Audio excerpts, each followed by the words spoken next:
Ladies and gentlemen, ஆசை கொண்ட ஒவ்வொருவனும் அவனிடம் உறங்கும் ரசனையை அவனையே பீத்திக் கொள்வார்.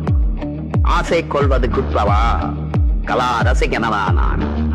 எவது முன்னோர்களின் முயற்சியால் பட்டி தொட்டி எங்கும் கமழப் போகும் கனவுதாரனாள் காந்தா.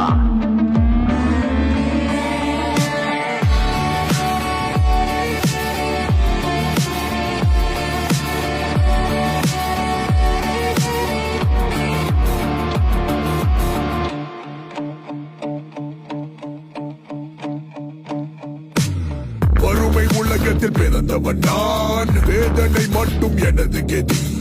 விதி வடிக்கும் புது இளவரசான், zero to hero நவான வெடி. குரு வழியில் வாழ்க்கை சரணம், இமயம் சேரும் வேக பயணம். சிலர் என்னை தெருவுக்கு தள்ள விருப்பம் எதிர்பார்க்கிறார்.